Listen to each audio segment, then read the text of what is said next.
Hello guys, कैसे हैं आप सब लोग। दी बुक ऑफ एस्पर के एपिसोड 153 के साथ हाजिर हूँ। तो लास्ट एपिसोड के एंड पे हमने देखा था मास्टर जैनसंग ज़ूफेन से कहते हैं मुझे भी एक कल्टीवेशन की टेक्निक दो। ज़ूफेन उन्हें कल्टीवेशन की टेक्निक देता है जिसके अंदर 81 पॉइजन का फार्मूला होता है। मास्टर जैनसंग उस टेक्निक को लेकर बहुत ज्यादा खुश हो जाते हैं, जबकि मास्टर जिंग उसी तरफ देख रहे होते हैं और कहते हैं अगर इसको टेक्निक मिली है तो मुझे भी मिलनी चाहिए। मास्टर जिंग सोच रहे होते हैं क्या मुझे भी अपना एक्टिंग मूड चालू करना चाहिए और अच्छा बनकर इसको जरा मक्खन लगाऊं ताकि जो मुझे भी कोई अपनी नई टेक्निक दे दे, क्योंकि ज़ूफेन के पास लगता है कि बहुत सारी टेक्निक्स हैं। अगर ये मुझे कोई और कल्टीवेशन टेक्निक देता है तो मैं बहुत ज्यादा पावरफुल हो जाऊंगा। लेकिन साथ ही मास्टर जिंग कहते हैं चलो फिलहाल के लिए छोड़ देते हैं क्योंकि इसने मुझे अभी रेथ हार्ट दी हुई है, उसके मैंने तीसरी मूव को अभी तक मास्टर करना है। जैसे ही मैं उसको मास्टर कर लूंगा उसके बाद ज़ूफेन से फिर से कोई नई कल्टीवेशन टेक्निक ले लूंगा। उसी वक्त ज़ूफेन को फॉर्मेशन अरे के बाहर से आवाज आती है। कोई उसे कहता है ब्रदर मैं यहाँ पर तुमसे मिलने के लिए आया हूँ। ये मोटू की आवाज होती है। ज़ूफेन कहता है ये मोटू यहाँ पर क्या करने के लिए आया होगा। ज़ूफेन मास्टर जिंग से कहता है मास्टर जिंग हमारे नए एल्डर्स को फॉर्मेशंस के पास ले जाओ ताकि वो अपना काम शुरू कर सकें। ज़ूफेन मिस जिया से कहता है यंग मिस हमारे दरवाजे पर एक गेस्ट आया हुआ है, मैं चाहता हूँ कि आप वहाँ पर जाएं और उन गेस्ट को रिसीव करें और उनको काफी ज्यादा रिस्पेक्ट देनी है। मिस जिया उसे कहती है हाँ क्यों नहीं, लेकिन साथ ही वो हंसते हुए कहती है लेकिन मैं वहाँ पर अकेले कैसे जा सकती हूँ, मैं लू फैमिली की यंग मिस हूँ। यंग मिस के साथ उसके बटलर का होना बहुत ज्यादा जरूरी है। और साथ ही वो अपने हाथ को ज़ूफेन के सामने करती है। ज़ूफेन गुस्सा हो जाता है और कहता है तुम इतनी भी कमजोर नहीं हो कि अपने आप वहाँ पर चलकर भी नहीं जा सकती, तुम्हें कब से सहारे की जरूरत पड़ गई, तुम कोई 70 साल की बूढ़ी खुसट नहीं हो, इसलिए चलकर खुद ही वहाँ पर चली जाओ। मिस जिया हंसना शुरू कर देती है और कहती है मैं तो सिर्फ मजाक कर रही थी। लेकिन उसी वक्त ज़ूफेन आगे बढ़ता है और उसका हाथ पकड़ लेता है और कहता है चलो फिर ठीक है,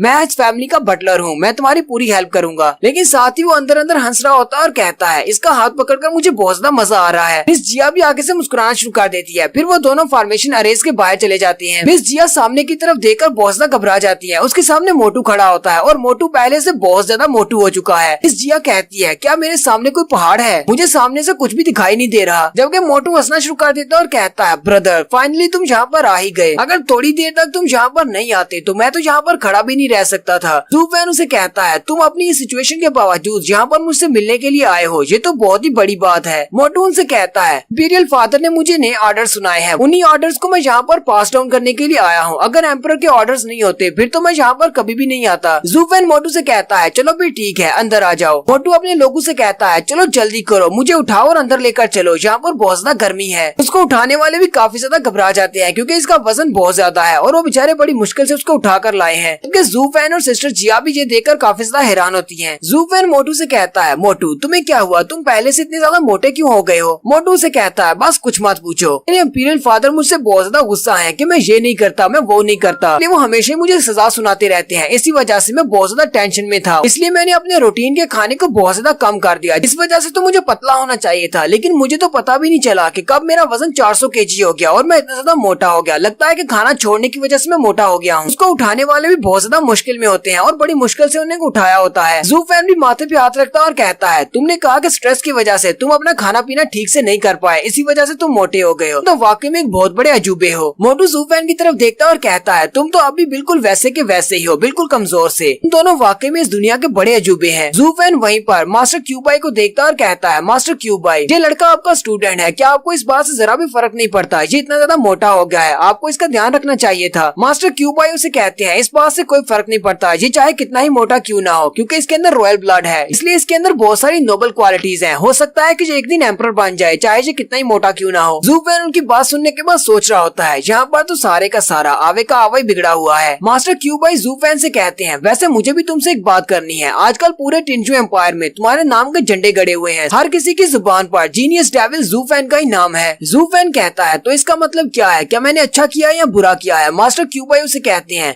एक तरह से तुमने अच्छा ही किया है, क्योंकि अगर तुम 7 बड़ी फैमिलीज के साथ पंगा नहीं लेते तो तुम्हारी लू फैमिली डिस्ट्रॉय हो चुकी होती। 7 बड़ी फैमिलीज को एक लाइन में रखना ये बहुत ज्यादा जरूरी है, क्योंकि अगर तुम बाहर जाकर बड़ी फैमिलीज के साथ पंगा नहीं लेते तो तुम्हारा लू क्लैन अब तक डिस्ट्रॉय हो चुका होता। ज़ूफेन मास्टर क्यूबाई की बात सुनने के बाद हंसना शुरू कर देता और कहता है चलो फिर अंदर चलते हैं, अंदर चल के सारी बातें डिस्कस करते हैं। फिर वो सारे लोग अंदर आ जाते हैं। मोटू अभी भी कह रहा होता है मुझे बहुत ज्यादा गर्मी लग रही है, यहाँ पर ठंड क्यों नहीं है। वो अपने नौकरों से कहता है चलो जल्दी करो और मुझे पंखा झोलो और जरा तेज तेज हाथ चलाओ, मुझे बहुत ज्यादा गर्मी लग रही है। ज़ूफेन उस मोटू की तरफ देखकर कह रहा होता है 3 साल पहले तो ये बिल्कुल ठीक था, काफी ज्यादा अच्छा बंदा था, लेकिन अब इसे देखो ये कितना ज्यादा मोटा हो गया और बहुत ज्यादा लेजी भी हो गया है। ज़ूफेन मोटू के साथ आने वाले बाकी के सारे मास्टर्स की तरफ देखता और कहता है ये सारे लोग लोग कौन है और ये इसके साथ यहाँ पर क्यों आए हैं। जूफैन मोटू से कहता है, मोटू ये सारे लोग अगर तुम्हारे नौकर हैं तो इनको भी काम पर लगाओ, इन सबको भी एक एक पंखा दे दो, फिर तुम्हारी गर्मी दूर हो जाएगी। मोटू जूफैन से कहता है, मैं इन सबको पंखा झोलने के लिए कैसे रख सकता हूँ, अभी तक तुम्हें पता तो चल गया होगा कि इनकी कल्टीवेशन क्या है। जूफैन कहता है, ये सारे लोग हीवनली परफॉर्म ड्राम में हैं। मोटू हंसते हुए कहता है, हाँ ये सारे लोग हीवनली परफॉर्म ड्राम के एक्सपर्ट्स हैं, मैं इन सारे एक्सपर्ट्स को अपने लिए पंखा झोलने के लिए कैसे रख सकता हूँ, ये तो इन सब की बहुत ज्यादा इंसल्ट हो जाएगी। जूफैन कहता है, मोटू की बात बिल्कुल ठीक है, चलो शुक्र है कि मैंने अपने एल्डर्स के साथ ऐसा कुछ भी नहीं किया, मैंने अपने एल्डर्स से ऐसा कोई भी घटिया काम नहीं करवाया, ताकि मेरे सारे एल्डर्स भी रेडिएंट स्टेज के एक्सपर्ट्स हैं। मोटू जूफैन से कहता है, मैं तुम्हें सच्ची सच्ची बताऊं तो ये सारे लोग जो यहाँ पर मौजूद हैं, ये सारे मेरे एल्डर्स नहीं है बल्कि तुम्हारी लू फैमिली के एल्डर्स हैं। जूफैन उसकी बात सुनकर बहुत ज्यादा हैरान हो जाता है। मोटू से कहता है, हाँ तुमने बिल्कुल ठीक सुना है, ये सारे के सारे एल्डर्स आज के बाद तुम्हारी लू फैमिली के एल्डर्स होंगे। हमारे इंपीरियल फादर ने इन सारे एल्डर्स को यहाँ पर भेजा है ताकि ये तुम्हारी लू फैमिली को ज्वाइन कर सके। अब तुम्हारी फैमिली के पास बहुत सारे एक्सपर्ट एल्डर्स आ गए हैं, अब तुम्हारी लू फैमिली को 8वीं बड़ी फैमिली बनने से कोई भी नहीं रोक पाएगा। फिर वो उन दोनों से कहता है, क्या तुम दोनों खुश नहीं हुए इतने सारे एल्डर्स को हासिल करके। मिस जिया हंसना शुरू कर देती हैं और काफी ज्यादा खुश होती हैं और मोटू से कहती हैं, क्या वाकई में जो हमारी लू फैमिली के एल्डर्स बनने वाले हैं। लेकिन जूफैन उसे रोक देता है और कहता है, जरा खामोश रहो। जूफैन कहता है, मुझे इस बात से फर्क नहीं पड़ता अगर एम्परर ने इन सारे एल्डर्स को यहाँ पर भेजा है, लेकिन मुझे इन सब को चेक करना पड़ेगा कि ये सारे एल्डर्स मेरी लू फैमिली को ज्वाइन करने के लायक भी हैं या नहीं। जूफैन मोटू की तरफ देखकर सोच रहा होता है। मोटू का रिएक्शन बहुत ज्यादा अजीब है, मुझे लगता है कि यहाँ पर कुछ ना कुछ तो गड़बड़ चल रही है। जूफैन सीधा उन एल्डर्स के पास चला जाता है। जूफैन उन सब के सामने खड़ा होकर उन सब से कहता है, आज के बाद तुम सब लोग लू फैमिली के एल्डर्स हो और मेरा नाम बटलर जूफैन है, लू फैमिली का बटलर हूँ। जूफैन उन सारे एल्डर्स से कहता है, यहाँ पर तुम लोगों के लिए मैं एक बात को क्लियर कर देता हूँ, तुम्हें मेरे हर ऑर्डर को फॉलो करना होगा, चाहे तुम लोग यंग मिस के ऑर्डर्स को फॉलो करते हो या नहीं, मुझे इस बात से फर्क नहीं पड़ता, लेकिन कभी भी मेरे ऑर्डर्स को मना मत करना। उनमें से एक एल्डर हंसते हुए जूफैन से कहता है, तुम्हारी हिम्मत कैसे हुई हमारे जैसे प्रोफाउंड ड्राम के एक्सपर्ट्स के सामने इस तरह बात करने की। तुम्हें क्या लगता है तुम सिर्फ एक बटलर हो, तुम हमें कंट्रोल नहीं कर सकते, हम तुम्हारे ऑर्डर्स को फॉलो नहीं करेंगे। लेकिन साथ ही जूफैन अपनी पावर्स को रिलीज करता है। मिस जिया भी कह रही होती है, इसने भी ये कहा है वो मरने वाला है। जूफैन अपनी पावर्स को रिलीज करने के बाद उन सब से कहता है, अब ये भी कौन बोला वो सामने आ जाए। वो एल्डर सामने आ जाते हैं जिसने थोड़ी देर पहले बात की थी। वो उसे कहते हैं, मैंने बात की है, तुम मेरा क्या उखाड़ लोगे। जूफैन उसके चेहरे पर एक जबरदस्त थप्पड़ मारता और कहता है, तुम्हारी हिम्मत कैसे हुई मेरे सामने इस तरह बात करने की। थप्पड़ खाने के बाद वो एल्डर बहुत ज्यादा गुस्सा हो जाते हैं और जूफैन पर अटैक करने के लिए आगे बढ़ते हैं और कहते हैं, तुम सिर्फ एक बटलर हो, तुम्हारी हिम्मत कैसे हुई इंपीरियल फैमिली के गार्ड पर अटैक करने की। अब मैं तुम्हें दिखाता हूँ कि मैं क्या कर सकता हूँ। और वो अपने हाथ को आगे बढ़ाकर जूफैन पर अटैक करने लगता है, लेकिन उसका हाथ जूफैन के करीब पहुँचने से पहले रुक जाता है क्योंकि जूफैन अपने ब्लडी बेबी को रिलीज करते हुए उसको वहीं पर मार देता है और उसकी बॉडी के अंदर एक बड़ा सा होल कर देता है। मिस जिया भी ये देखकर बहुत ज्यादा हैरान हो जाती है, जबकि मास्टर क्यूबाई भी इसी तरफ देख रहे होते हैं। मोटू जूफैन से कहता है, ब्रदर मैं ये बात अच्छी तरह से जानता हूँ कि तुम काफी ज्यादा स्ट्रॉन्ग हो, लेकिन तुम इस तरह से हमारे एल्डर्स को नहीं मार सकते। इंपीरियल फादर ने जो तुम्हें गिफ्ट के तौर पर दिए हैं। जूफैन उस एल्डर को मारने के बाद सोच रहा होता है, यहाँ पर कुछ बहुत ज्यादा गलत है, मैंने एक प्रोफाउंड ड्राम के एल्डर को मारा है, लेकिन मुझे ऐसा कुछ भी महसूस नहीं हुआ। इसकी बॉडी के अंदर से एनर्जी तो एक प्रोफाउंड ड्राम के एल्डर की निकल रही है, लेकिन ये बहुत ज्यादा वीक है। साथ ही जूफैन अपनी आंखों में अपनी ब्लू फायर को एक्टिवेट करता है और उन सब की बॉडी को स्कैन करते हुए कहता है, ये सारे लोग तो फेक हैं। जूफैन बहुत ज्यादा गुस्सा हो जाता है और गुस्से के साथ मोटू की तरफ देखते हुए कहता है, मोटू तुमने मुझे धोखा दिया है, ये सारे लोग तो फेक हैं, ये हीवनली परफॉर्म ड्राम के एक्सपर्ट्स नहीं है बल्कि ये सारे फेक एक्सपर्ट्स हैं। क्या तुम मुझे यहाँ पर धोखा देने के लिए आए हो। मोटू भी उसकी बात सुनकर हैरान हो जाता है और कहता है, क्या तुम्हें पता चल गया। जूफैन कहता है, तो तुम्हें क्या लगा था कि मुझे पता नहीं चलेगा। जूफैन कहता है, लगता है कि तुम्हें इस बारे में किसी ने नहीं बताया, मैं इससे पहले बहुत सारे एक्सपर्ट्स के साथ फाइट कर चुका हूँ, मैं किसी हीवनली एक्सपर्ट को देखकर ही पहचान सकता हूँ कि कौन असली है और कौन फेक है। जूफैन कहता है, मुझे लगता है कि तुम्हारा प्लान ये है कि मैं इन सारे फेक एक्सपर्ट्स के साथ जब 7 बड़ी फैमिली वालों के साथ फाइट करने के लिए जाऊँ तो मैं आसानी से मारा जाऊँ। ये सारे के सारे एल्डर्स बोन टैम्परिंग स्टेज से ज्यादा के नहीं है, इनके पास इतनी स्ट्रेंथ नहीं है, ये तो किसी रेडियंट स्टेज के एक्सपर्ट्स की किलिंग टू इंटेंट से ही मारे जाएंगे। मोटू से कहता है, ये इतना भी बुरा नहीं है, कभी कभी तुम अपने घर से बाहर निकलोगे, तुम्हारे साथ 20 एक्सपर्ट्स होंगे, हमने वाले देखने वालों को तो ऐसे ही लगेगा कि तुम्हारे पास हीवनली परफॉर्म ड्राम के 20 एल्डर्स हैं। ये बात तो सिर्फ तुम जानते हो कि ये सारे फेक हैं। जूफैन कहता है, अब बस भी करो, मुझे ये सब कुछ नहीं चाहिए, मुझे जल्दी से बताओ कि तुम्हें ये सारे अजीब नमूने कहाँ से मिले हैं। मास्टर क्यूबाई जूफैन से कहते हैं, चलो मैं सारी बात तुम्हें एक्सप्लेन करता हूँ। ये सारे के सारे हमारे इंपीरियल गार्ड्स हैं, इनके पास इतनी ज्यादा कल्टीवेशन नहीं है कि ये परफॉर्म ड्राम में भी जा सके, और अगर इनमें से कोई चला भी जाता है तो अपनी फर्स्ट या सेकंड स्टेज से आगे नहीं जा पाएगा। तो यहाँ पर हमारी इंपीरियल फैमिली वालों का एक प्रोजेक्ट है, हमने इन सभी को पिल्स खिलाकर इनकी पावर को